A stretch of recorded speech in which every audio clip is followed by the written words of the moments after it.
Colin Sullivan. And I'm Lindsay Mills. And this is Almost Live, a weekly show designed to give you the who's who and what's what of Telluride and Mountain Village. On this week's episode, we'll be welcoming a few special guests, including Cara Pallone and Jeff Hansen from KOTO, Andre Kozlowski, the dancer and choreographer, and we'll check out an interview with Telluride Film Festival's newest sponsor, Stanley.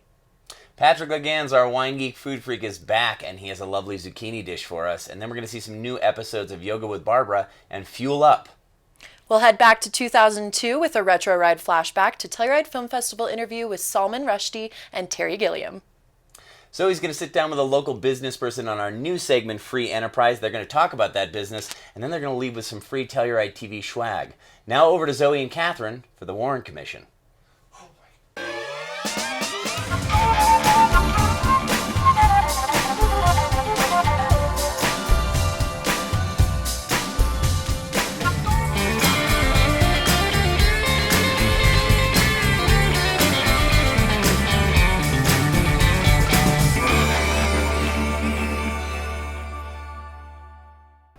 Thanks, Colin. And here I am with Catherine Warren and the Warren Commission. So what do we have in store for this week, Catherine? We have a lot of fun local events. Awesome. You can really tell, I know I've said this a couple times the last few weeks, but you can truly tell that the summer is winding down. This time I mean it. For realsies. No, we've got some really fun local events. It all kicks off on Thursday night with the First Thursday Art Walk. So that is galleries around the town of Telluride open their doors with their monthly exhibit. It's the opening of each exhibit, and it's just a fun way to get to know the local art community. Definitely. And free drinks and some snacks. So cheese and crackers, my favorite. So that's from 5 to 8 on Thursday. Also on Thursday night, the Cottonwood Trio plays at the Phoenix Bean. Oh, great local band. Great. And they're kind of bluegrass, let's just say bluegrass inspired. Sure. That's at 6 p.m. On Friday, the Music on the Green series wraps up with Ruby playing at Reflection Plaza. She plays from 5 to 7 p.m. Okay. And then Kelowna, another great local band with some bluegrass roots influences, they play at the Phoenix Bean on Friday at 6. Saturday is the third annual fall street dance for KOTO Community Radio. So much fun. They have their annual one or their more traditional longer running one in the wintertime to end the winter. And this sort of wraps up the summer, and it is on Colorado Avenue closer to Town Park. So they try to mix up what part of Main Street that they close off, and that is from 4 to 8 p.m. and there will be drinks for sale and food, and all the proceeds from the drinks go to our beloved local public radio station. So such a great cause. Yeah, and the artists will be Lavalanche, another great local band, and it's I believe Lavalanche has some members of Kelowna and Cottonwood Trio. It's really hard for me to keep track of which talented locals are in what configuration, but Lavalanche, and then a great band from Athens, Georgia called the Future Birds play. Oh. So that's from 4 to 8 p.m.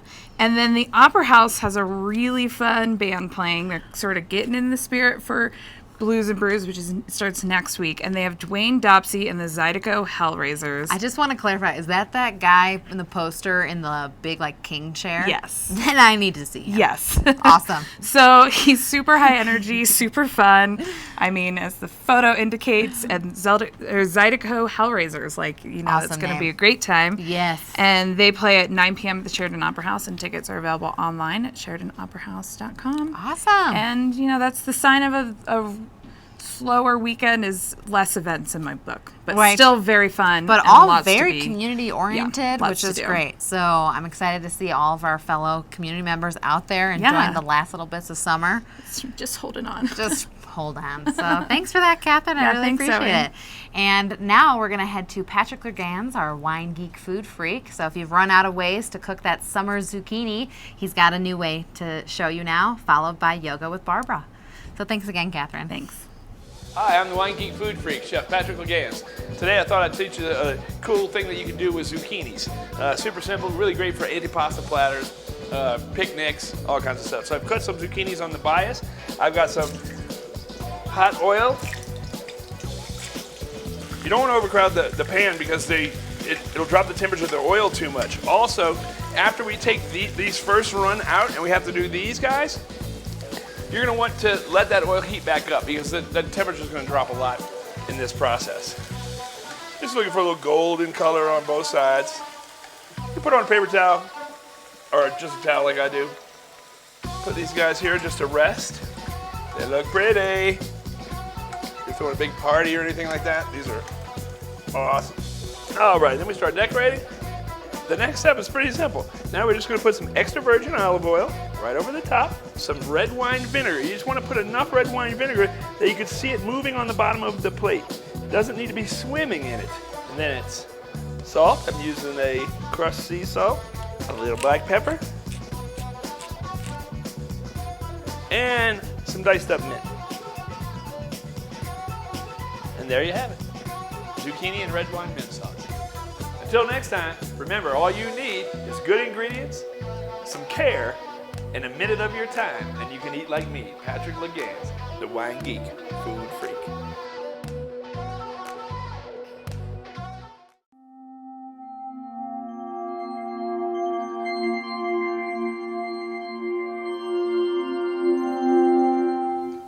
Hello and welcome to this mini yoga series in Telluride, Colorado. My name is Barbara Glansnick and today we'll be looking at downward facing dog or Adho Mukha Svanasana, one of the many sort of classic yoga asanas. This mini series is really designed to provide you with some easy stretches that you can do throughout the day, especially when you don't have a lot of time. As always, I really want you to focus on your breath. So we're going to inhale and exhale through the nose only. And also really honor your body and where you are today. So really move with care. All right, let's get cracking. So I want you to come down and lay down on your bellies. Whether you use a yoga mat or not, doesn't really matter. I want you to point the toes. Reach your hand underneath your shoulders. And then curl your toes under, and on an inhale, push up onto all fours. Now, try not to move your arms and legs as you reach your seat back towards your heels. Allow your head to sort of fall and you gaze in the direction of your legs. Then you probably have to move your feet a little wider. And you can already stay here. I sometimes call this like a mini or puppy dog because at the end of the day, you have a very similar primary action, which is spinal extension. If you're ready to go further, I want you to really press into your hands and feet, and then on an inhale, slowly, slowly, slowly, you're gonna extend your legs. Stay here with bent legs for a few breaths. Maybe your hamstring flexibility is not that great at the moment, so for you to extend the legs completely is not an option, which is totally fine. You get the same primary action. If you can extend the legs, great. Spread your sit bones and lengthen throughout the entire spine. You can stay here for 5 to 10 breaths and then come onto your knees. Reach your weight forward and lie down again. Point the toes, reach your arms back, and allow your shoulders to fall forward. You can repeat this motion many, many times and really get reference points in how to do a downward facing dog correctly. All right, thank you so very much for practicing with me today. Have a wonderful day. Namaste.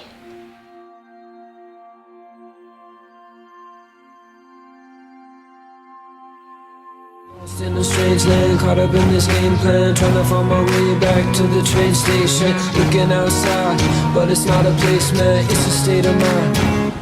Graceland. Heaven is here.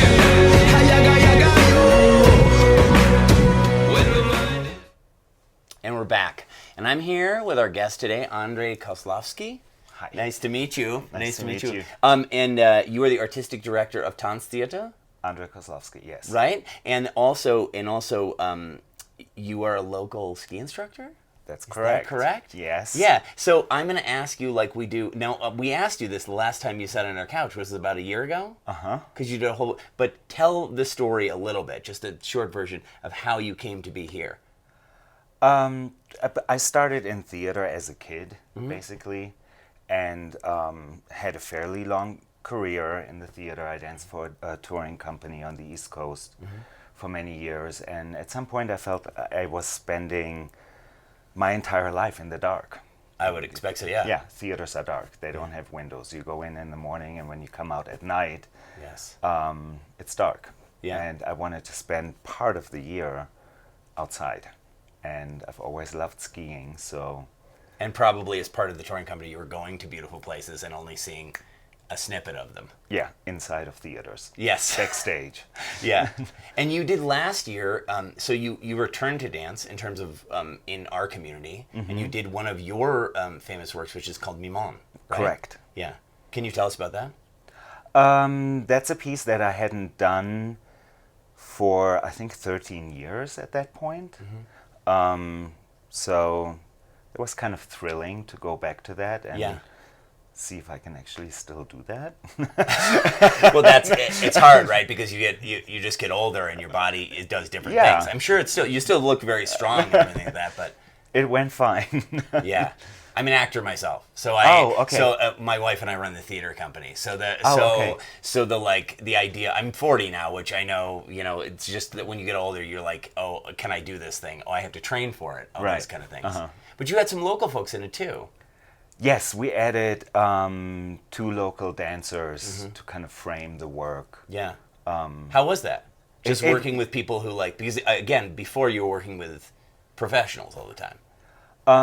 Well, I would say they are somewhat professional. Yeah. They were really fun to work with. And, Dean and Erica, right? Yeah, correct. And I was really happy with the result. We heard that it was an amazing response. Yeah. I unfortunately was not in town to see it, but we see the pictures of you dragging yourself through what looks like a trough of water. Yes, correct. And speaking of that particular aesthetic, explain the difference between dance and Tanztheater.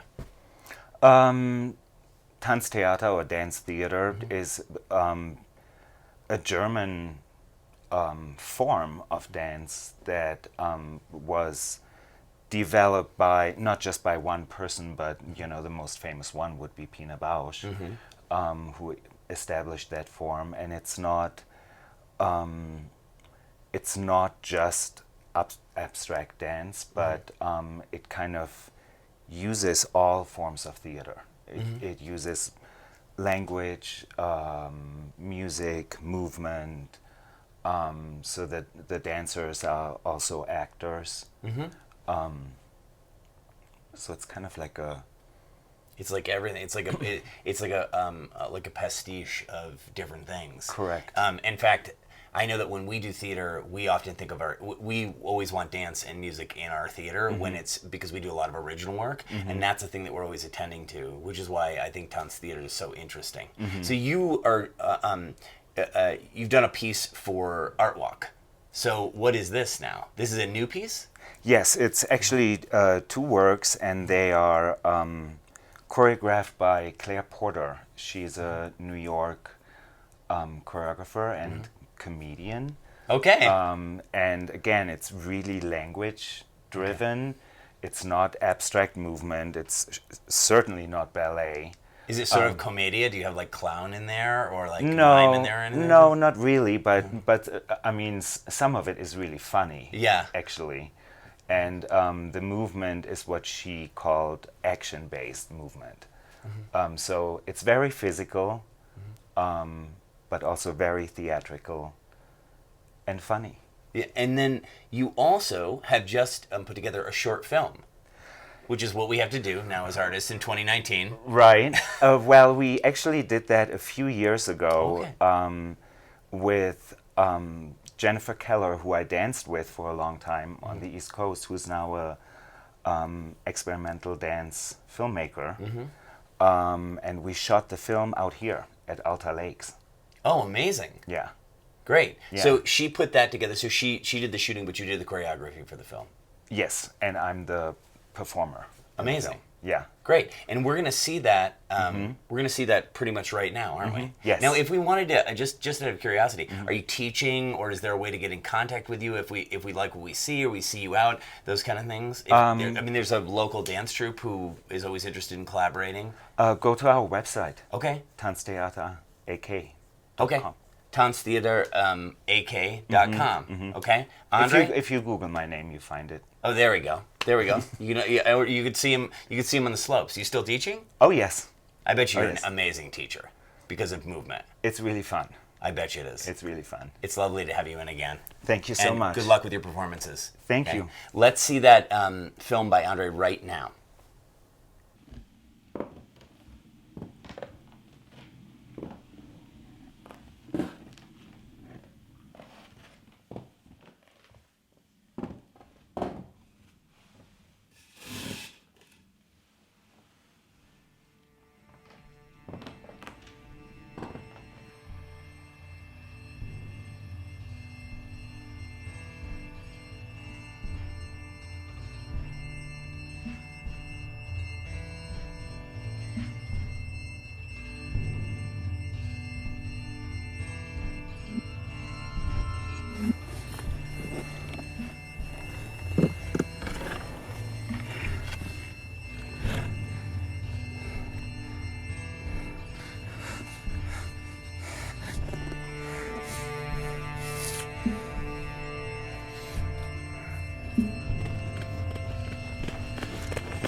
Come back now!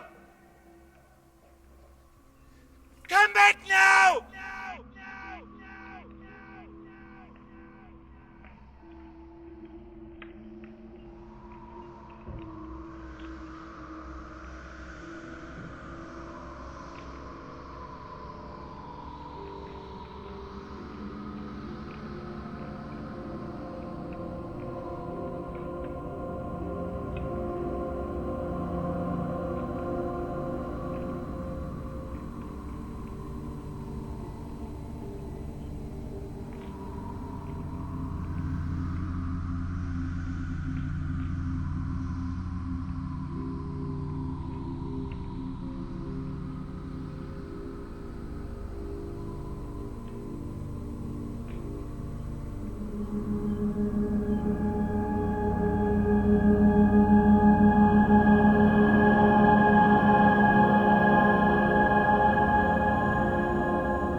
Hi, my name's Gloria Chavita. And I'm Hank. And this is Device Advice, brought to you by Wilkinson Public Library. Today, we're going to talk to you about the cloud. Like the clouds in the sky? No, the digital cloud, the storage cloud, the place where you can store stuff and access it later. I hear my grandkids talk about the iCloud. Is that the cloud? It's one cloud, right, for Apple users, but there's other clouds, like Google Drive, Google Photos. I think even Verizon has its own cloud. Wow. If you're having trouble wrapping your head around what the cloud is and you want to learn how to use it, come visit us at the library. Don't let technology cloud your day. It's always sunny in the library. Come visit us. Thank you for tuning in to Device Advice, brought to you by Wilkinson Public Library. And I'm Ryan. And we are Team Fuel. And this is Fuel Up. So today we're going to take you through a quick abdominal core circuit. It's really good for any sport you're going to do. It's also good for reducing low back pain and any issues you might have. So having a strong core is never a bad thing. It always prevents whether you're skiing or mountain biking, hiking, and just general life. It's where all of your power is derived as well as your stability. So we're going to take you through a quick circuit. And we're going to start with just a basic sit-up, something probably a lot of you guys have done. So I'm going to have Becca demonstrate. There's a lot of different ways to do a sit-up, but today we're just going to go through a basic variety. I'm going to have her start with her feet firmly planted on the floor, and she's going to come to laying position on her back. And we're going to start, just for simplicity's sake, with the arms straight up, and she's going to, a little momentum is okay in a sit-up, as long as you're not completely rocking force. So Becca, go ahead and sit up for me.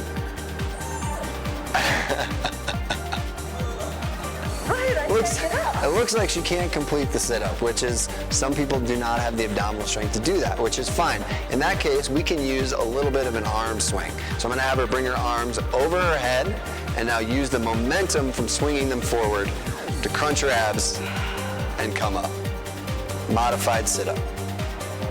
So let's show one more, Becca. Notice she's keeping her abs tight the entire time, which is the goal. Try no rounding, especially in the low back. A little bit of rounding in the thoracic spine in the middle of your back is okay, but we don't want to see too much rounding down here in the low back. She's doing a good job there. So that's our first exercise. I would say a good goal to start for that is 30 seconds worth of sit-ups. You'll probably complete somewhere around 12 to 15 sit-ups in that time period, depending on how fast you're going, but 30 seconds is a good goal. So our next exercise is going to be more oblique focused and stability focused, which is a side plank. So I'm going to have Becca come to her forearm and try to keep her body in a straight line as she rotates to the side. This arm can either be positioned straight up, as Becca's doing now, or you can even bend your elbow and rest it on your temple. Either way is fine, as long as we have a straight line, her obliques are tight, and feet are best stacked on top of each other, like she's doing here, as opposed to having the top foot either behind or front. This keeps you in better alignment. So if that hurts your shoulder, Becca, one thing you could do is do the side plank on your hand. A little more stability in this position as we perform the side plank. Same movement. Again, I would say 30 seconds aside is a good goal here, and this is primarily an oblique exercise. Our third exercise here is going to be more for our posterior chain. So actually you're going to get more of the muscles all across your back, your hamstrings, and your butt. Also still a core exercise. A lot of people hear core and they always think abs. That's not necessarily the truth. Your back and your erectors are also your core muscles. So I'm going to have Becca put her hands out, straight out in front of her, and we're going to attempt to squeeze our butt, squeeze our hamstrings, and lift the hands and the feet off the ground at the same time. Notice how she's almost in a reverse, almost a rockered ski position for you skiers. And then she's going to drop back to the floor and raise again. This is a great posterior chain exercise you can do without any equipment. Everything's tight, that's really important, especially your glutes and your upper back and shoulders. Everything should be very taut so that we're not overstressing your low back. Right, sometimes I see people do this. Is that okay? That's a totally valid move. And this movement here will challenge your core a little bit more. It's just that you have the offset from foot to opposite hand. It's a little bit more difficult, but also a great movement. So our final movement is going to be a hollow body hold. This is a gymnastics-inspired movement that's used in anything from the rings to parallel bars, and it's really just a way to hold your body into a tight athletic position. It is an advanced move, so as we progress through this, if you feel your low back come off the floor at any point, that's when we want to stop this movement, and we'll show you how you sort of set that up. So I'm going to have Becca lay down on her back. She's going to lift her feet up, and arms are going to go over her head, straight up and down. This is our starting position.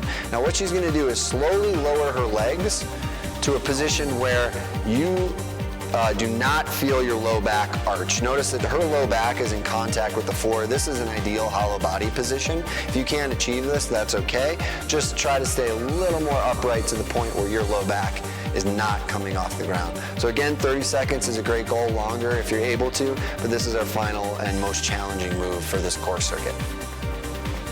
Well, that was good. So Ryan, if I have lower back issues, should I be doing these exercises?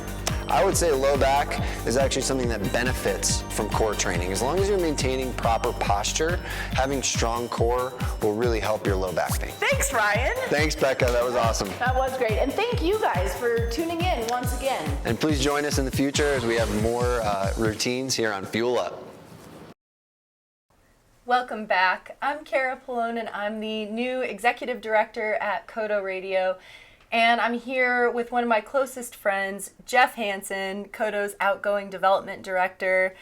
You also know him as Al Dean. And this is his last week in Telluride. Lots of sad faces around. How are you feeling? It's an emotional week for you. Yeah, Kara, it is emotional for me. I really identify as a Telluridian more than anything. You know, I grew up in a town in Connecticut where I didn't really vibe with the place, with the people. It didn't really feel like my place. And I never really felt that sense of home until I, like so many people, made the turn and came up into town and saw Ajax. And I just had this kind of sonic boom in my chest and went, wow, you know, this, I can tell this is my place. And so I've been in and out of Telluride. I mean, there are people who stay in Telluride, there are people who leave, and then there are people who come and go. I'm one of the come and goers, and so I've been out for a while, but I've spent about half of my time since I've been out of college in Telluride, and it's my favorite place in the world. And so it's sad to be, you know, leaving it as a full-time resident, but I'm fortunate enough I own a little apartment here, so it's not goodbye, it's just a departure. I'll be back. We should probably tell people where you're going. So you've been with KOTO since 2015 as the development director, and you're joining your family in North Carolina. Is that correct? Yeah, but I've been with KOTO since 1991. Right. Okay. Yeah. Been with KOTO. Yes. Yes. I've been the development director since 2015, but my roots go way back in with KOTO. So I feel such a soulful, emotional connection to the station. Talk about the first introduction you had with KOTO. Well, I grew up in a radio family, and my dad owned a couple of radio stations growing up, and I did radio in college. I came to Telluride, and I saw, it was just one of those gifts. Like, I had no idea that a radio station existed, let alone something as cool as KOTO. Mm-hmm. So I walked in there, and they were having a staff meeting. It was Ben Kerr, it was Cindy O'Brien, General Mom, Joan May, who became a county commissioner. And according to General Mom, I was sort of like Kramer almost. Like, I busted into the door and immediately was like, I want to be involved in this place. and did a lot of really cool things with KOTO. We did a program called Green Bucks in like 1995 in association with KOTO, where if people did environmental acts like cleaning up the rivers, they would get a green buck, which was a ticket to a show, and you couldn't get a ticket unless you did the green buck thing. It was really cool, and that was something we did with KOTO. And I just started my show in 1991 and did it till 1998 when I left Telluride to marry my wife and do a bunch of other stuff. Yeah. Have 4 kids or so. 3 of them. Had one in Telluride. That's right, little Lolly. Yeah. One of, I guess, a silver lining to your departure this week is that you have a going away party on Saturday. The whole town's coming out for it. It's the Fall Street Dance, and it's something that you introduced to KOTO. We have the Spring Street Dance, and then you said, well, why not have a Fall Street Dance? Community engagement has been really a cornerstone of your tenure at KOTO. So talk about why these events are so important. Well, the easiest way to engage the community is through the radio, but not everybody listens to the radio. Back when I was here in the early 90s, everybody listened to the radio. I mean, the story goes that you could walk down Main Street and you'd hear the same song as you walk down the street because everybody was dialed into KOTO because you couldn't get anything. Well, now you can get myriad entertainment options through Pandora or Spotify or whatever it is. So a lot of people don't listen to the radio. So the only way to engage those people is through events. And so I felt it was really important when I took over the job to bring as many people into KOTO events as possible. And one of the things that we did was we dropped the price of those events. I mean, they were $40-50 an event, and they really got to this feeling that it was this club, that the only people who would pay that were DJs and whatnot. And so when I took over, I was like, man, we got to drop the price. Cut it in half. Let's bring young people in. They have no history with terrestrial radio. And so by doing events, we could kind of bring them into the fold and have them understand how cool KOTO is. So, we have a spring street dance, and I just thought, wouldn't it be cool if we could just do another one to sort of, bookmark the end of the summer. So a couple years ago, we started the Fall Street Dance. The first band was Niceness, Telluride's own band. It was super special. And so anyway, so we're on our third one. The band that we have this weekend is incredible. They're called Future Birds from Athens, Georgia. They're amazing. And so if you're watching this in real time, then you should come out on Saturday because it's going to be a blast. It's my going away party. 4 o'clock, right? 4 to o'clock, 8. 4 to 8, yeah. All right. And speaking of highlights of your tenure, obviously we're both wearing the Steely shirts. This was a Jeff Hansen idea. And but I don't think I have time to get into that whole story. But if you would like to talk about a couple of the other highlights of your tenure, now's the time. Well, since I was the development director and my job was to raise money for KOTO, my proudest achievements are the fact that we have really we've increased our revenue by like 30%. We've increased our membership by like 25%. And that membership number is the crucial number. I've told you that I often view KOTO's membership as like a mile wide and an inch deep. So we reached a lot of people, but they weren't really giving that much. And so we've also tried to kind of concentrate on larger donors. And I think we've done a really good job at that.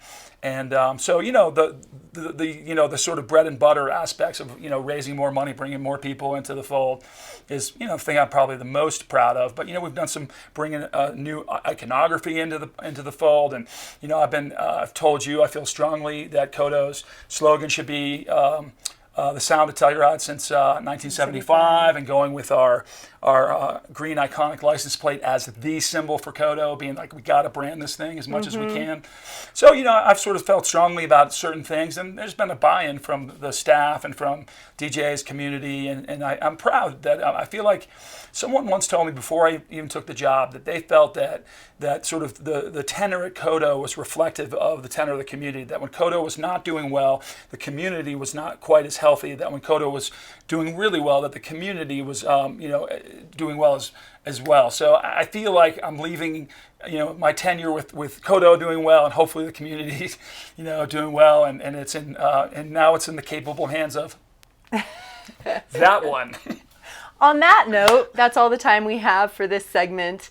Thank you, everybody, for watching. Thank you so much, Jeff, for your energy and for your relentless and tireless advocacy for KOTO. I'm going to miss you so much. She's going to crush it. KOTO Community Radio relies on community support, and so does Telluride TV. So we'd like to thank some of Telluride TV's larger sponsors, the Town of Mountain Village, Case, and the Telluride Ski and Golf Company. We now have a Retro Ride 2002 Telluride Film Festival interview with Terry Gilliam and Salman Rushdie. Take it away.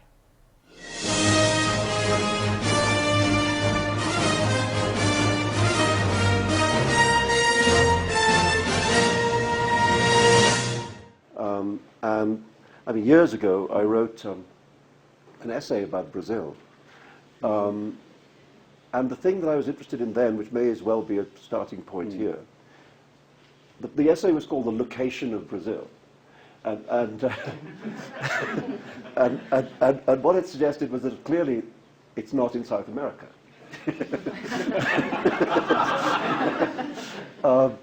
Certainly the Brazil of the movie appears to be located more in a song, than in a place. In the song Brazil, rather than anywhere else. And so this got me thinking about what is the relationship of the imagined world to the real world? How do you get there from here?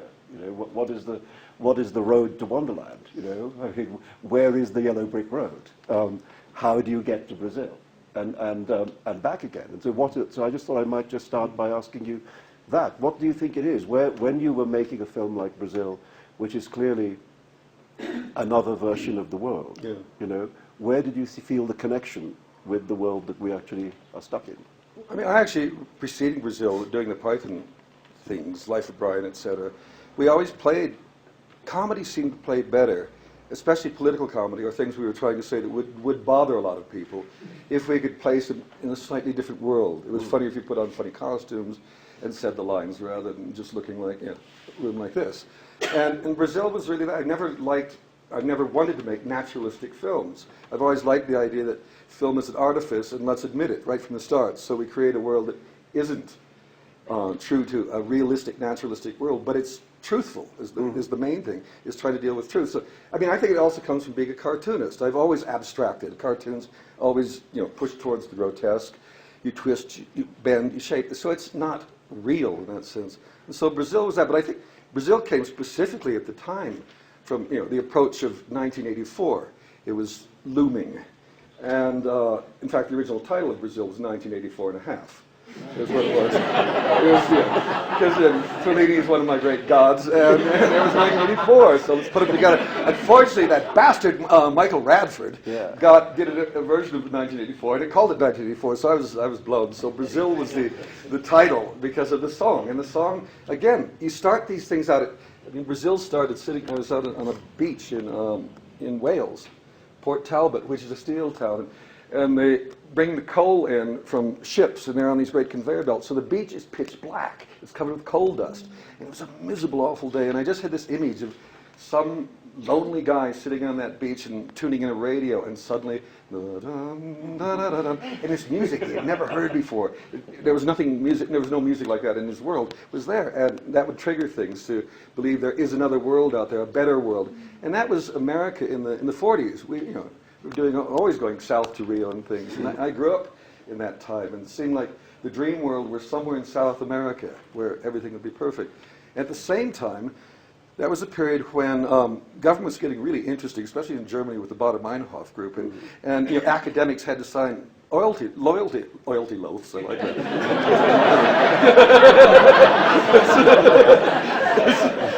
Loyalty oaths. I mean, it was a very repressive time then. It was happening everywhere. It was in South America. I was reading pieces that people would have to pay for their incarceration in jail. If they paid, why should the state pay for putting these people up in these nice places? And there was also an article that Terry Jones. It was in a book on witchcraft he had, and as private practices with loved ones, and it was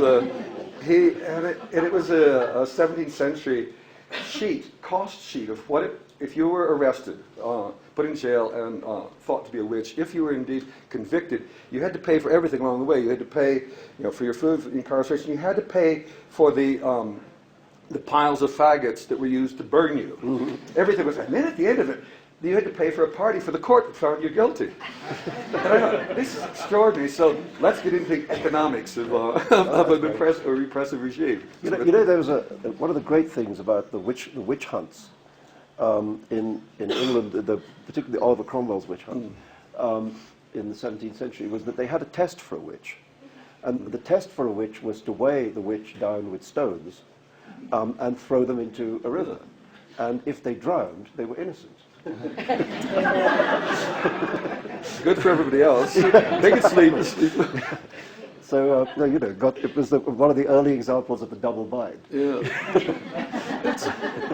At the heart of Brazil is really a man who is has a privileged background, who is educated, who isn't taking responsibility for the world he is a part of. He's a cog in it, thinks he can do nothing about it. And that really, I think, is at the heart of much of Brazil, is responsibility and involvement. And you can't just let the world go on and do what it's doing without getting involved. And of course, what he does, he falls in love, so he's vulnerable, and his whole little world starts falling apart. Never fall in love, as you see. That's good advice. Hello, everyone. Welcome back. I hope you enjoyed that clip from an old Telluride Film Festival. And now we're talking about the current Telluride Festival. And I'm here with Lisa Woods, who's the Global Director of Marketing for Stanley. Is that right? Yeah. And Joe Ciccarelli, who's the Creative Director for the ad agency responsible for your new campaign, Hanson Dodge. Yeah. But before we go any farther, I have a little full disclosure. I carry my lunch in a Stanley lunchbox every day. Really? Every day. That's How long have you had that thing for? My wife gave it to me when I built our house, which was several years ago, because she thought I should look like a construction worker. And so I continue to use it, and it's very reliable, and there's a thermos to go with it, and I love the brand. So, full disclosure. Fantastic. Great to hear. So, let's understand, first of all, whether or not you've ever been to Telluride, either of you. No, I've been everywhere around, but not here specifically, so I'm glad to be here. And Joe, have you first time? This is my first time, and yeah, it's beautiful. And we drove up from Denver, and the ride up was amazing as well. It is amazing. Well, welcome. Thank you. So if you haven't been to Telluride before, then it goes without saying that this is your first Telluride Film Festival. Yes. It is. And we are, at the time of this interview, the festival is just kicking off, so I don't know how much you've been able to experience yet, but have you seen anything? Or you've seen stuff already? Yeah, we've seen some things, done some of the patron activities. Yeah.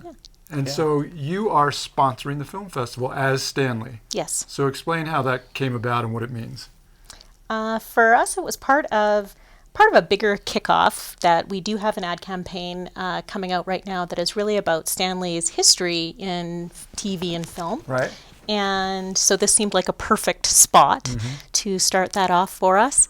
But also, we are at our core an outdoor brand and a hardworking brand, and this seemed like just the perfect spot, right marriage of outdoor enthusiasm and film and TV. Cool. So what is Stanley's involvement in film and TV? I didn't realize. I mean, I've heard of Oscar, but I haven't heard of Stanley in that context. Right. Yeah, I mean, the involvement was actually an organic thing. It was something that sort of started with us almost playing a game, because we watch a lot of TV and films, and we would start to notice that in the background of a film somewhere, there was that iconic green bottle sitting back there, and we'd start to share it with each other and say, hey, it was in this really awesome movie here, and then we'd send it back, and we started to keep a file at some point, and then we realized like there's something going on here. People are using this in movies. This wasn't a paid product placement. This is just they just happened. People were using a Stanley thermos, and there it was on the set. Exactly, and our best guess was that it was sort of setting the scene. It was setting the look. Especially for some of those throwback movies, and so we started finding it, and we ended up finding it in like I think over almost 50 movies and TV shows, some of which are these really popular ones. So it was serving to establish some authenticity. Yes. Because it is an authentic brand, right? It's rugged, it's real. It's been around for over 100 years. I think I actually noticed that I was looking at some research on the brand, and this will be airing on the actual anniversary of the brand's birthday, which was September 2nd. Yeah. Right? Yeah. Cool. So tell me more. You're here as a sponsor. What does that entail? What do you do as a sponsor for the film festival? Who benefits? In this case, largely we're sponsoring the show corps division, which is all the volunteers and everybody who helps out to put this on and make it possible. The overworked and under-recognized? Yeah. Absolutely. We're sort of, we see ourselves as we participate, sort of the in the background, the extra that's always been there for everybody, not just in film and TV, but as a brand in general and as a product in general.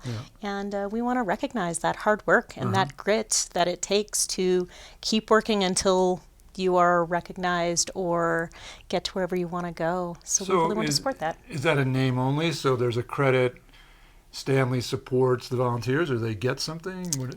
Yeah, so we outfitted all of the volunteers with their own Stanley handheld trigger action coffee mug.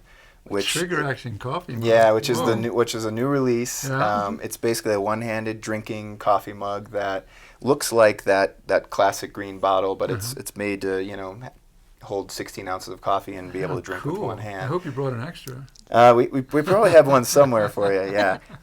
But we did that, and they're getting backpacks with our logo on it, and we're also outfitted everyone with a T-shirt to wear during the film festival, and each of the T-shirts calls to one of those movies that Stanley was in at one point. So there's 13 different variations, and if you walk around town this weekend, you'll notice that people are wearing these kind of unique shirts that have a little story on them. How cool. And each one of the stories is one of the movies. So do you have, and I don't want to put you on the spot in case you draw a blank, but do you have a name or two of those films? Yeah, so you want to talk about your favorites, and I'll talk about mine. Yeah, sure. Some of our big favorites right now for Lunchbox in particular is the Punisher series. Oh, yeah. Yeah. Yeah. For me, it was Twin Peaks. It showed up in the pilot of Twin Peaks. And that setting of that is obviously like so perfect for here in Telluride. Absolutely. And then the other big one that right before we launched the campaign, we were super excited to find was Stranger Things. If we saw one in Hopper's kitchen. So yeah, that was another big one that we were excited about. That's really great. I love it. Yeah. So you're launching your national ad campaign right now? And so this sort of is a kickoff for that. And then those people who watch TV, you'll be seeing an ad rolling out, right? That's called Channel Changer. And I saw a little bit about that. It looked really cool. Can you explain it? Yeah, and they'll be seeing it. So everything is kind of digital nowadays. So if you watch Hulu or if you do any type of streaming devices with any of the boxes is where you'll probably be seeing the ad. So cable TV is like... It's actually probably not running right now on cable TV, but it's a possibility that we might. I just have to put a plug in for cable TV because we are a bit of a dinosaur, and I just like to keep my 2 cents in there. But you guys are online too, though. We're online now. Online. Yeah. But yeah, the Channel Changer spot, and when we started, we had all these amazing moments and films, but we aren't Coca-Cola or something like that where we have the budget to buy the license to every single one of the films. So we sort of turned it into a little bit of a game for the viewers to unlock what they're seeing. And the Channel Changer spot was really just mimicking flipping through the channels. And we had these unique items in each thing that sort of were clues to what that story was. That's so cool. Yeah. So people are meant to be able to identify, or the challenge is, can you identify all these different films and TV shows that featured Stanley? Yeah. Exactly. Very cool. Well, I'm sure you're looking forward to the weekend. really thank you a lot for coming in. Is there anything else you want to tell us about Stanley or about the campaign? Just that we are more than the green bottle. Oh, cool. What are you? There's so many more products than just that's what we're most known for. Of course, there's the lunchbox, but tons of hydration products, coffee products, coolers, lots of camp cook sets. We're very much an outdoor brand. And you're a sustainable brand. Absolutely. Right? So that's really cool. Yeah. Mm-hmm. Good. I would add that right now we are actually running a giveaway to come back to Telluride in 2020. So if you go on to StanleySightings.com and you kind of play the game and guess which TV shows and films there are and fill out your email address, it's going to be 2 passes to Telluride that you're entering to win for next year. So 2 passes to next year's film festival. Come down to the film festival. Plus a little bit of airfare and some money for that to is so stay. cool. How exciting. Yes. All right. Keep it going. Thank you guys very much for coming onto our studio set. Thank you. Giving us the time of day. Really appreciate it. And hope you have a great weekend and look forward to coming back next year. Yeah. Thank you we'll so reserve much. the spot. See you. Looking forward to it. My pleasure. Thank Joe, you. thanks so much. Thanks, everybody.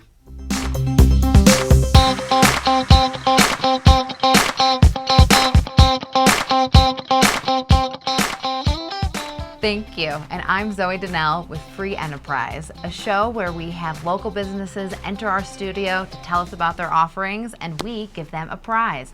Hence, Free Enterprise. I'm here with Jason Smith, and he's going to tell us about the Walk of Joy, a fantastic vending cart we have here at Mountain Village. Thank you.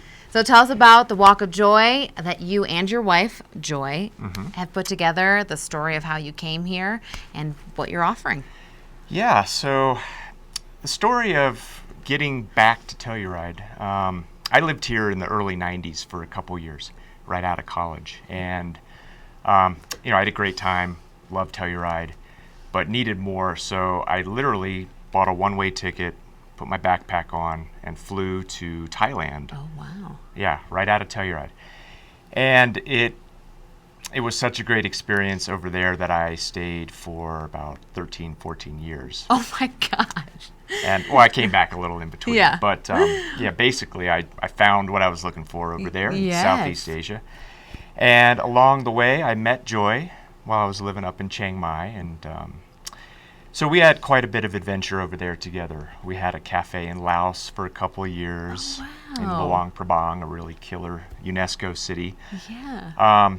But eventually, we had our first child, and we started thinking about the future and decided to come back to the States. And Telluride was definitely on the short list. And when we got here, we just knew it was going to be the right fit. Everything sort of fell into place. But then we needed something to do. So, Joy's been cooking for most of her adult life. So good. And her mother's a fantastic cook as well. And basically, we were trying to find a way to do that here in Telluride, which is a bit of a tricky, thing to pull off. Yeah. And at some point, we decided that it couldn't really be a brick and mortar. It had to be something realistic. And we're both huge fans of street food, and figured that would be a way to get into food here and introduce people to her food. So it all kind of came together last summer, and we got the cart, we got all the business stuff dialed in, and we went off and running for last ski season. Wow. And you have proven to be successful.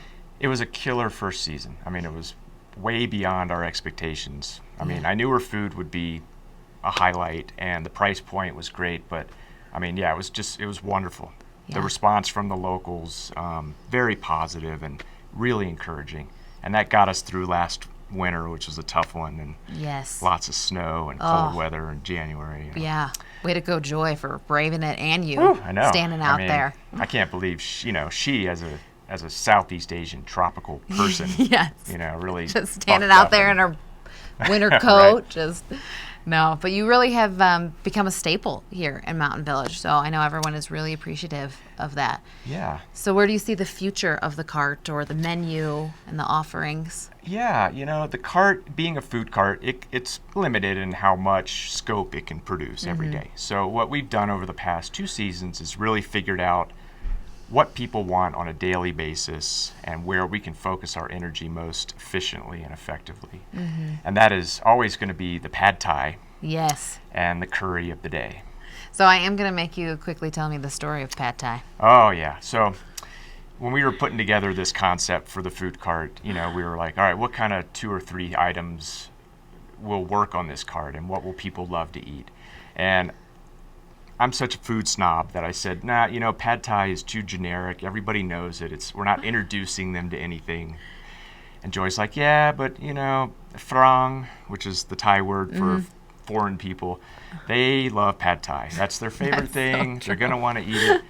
So I gave in, and I said, all right, you can do Pad Thai. Let's do Pad Thai. And sure enough, Pad Thai is by far the seller. It's like the only thing I get. So yeah, I mean, people, they queue up forever for that stuff. Well, we appreciate Joy putting up the fight for that, and we love the Thai cart and what you guys have brought to the Mountain Village. So thank you. And thanks for coming on the show.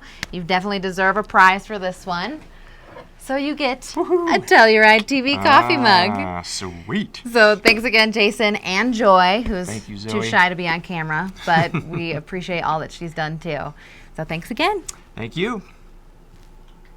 Thanks a lot, Jason, for coming in. Jason, enjoy that Thai cart. Mwah! So good. I love those dumplings. Well, Almost Live is almost over.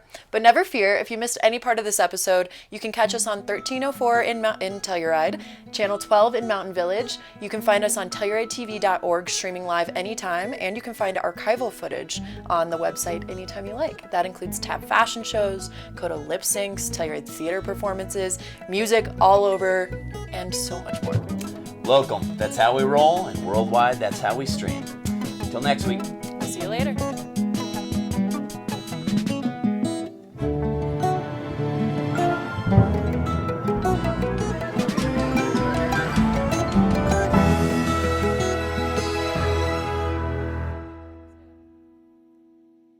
Hey, I'm Jeff Hansen, and I've been a local for 30 years in and out of Telluride. And I'm leaving town, and I've been thinking about what it's like to live here. And I just have a message for folks. And it's essentially that Telluride kind of built itself on its authenticity. I think besides its beauty, it's what drew people here, that it was kind of a real place. And I encourage people to kind of hold on to that authenticity. But as someone who's leaving, I just encourage everybody to be grateful for being here. Every day. This is an incredible place. You're lucky to be here, and don't forget it, and just be grateful.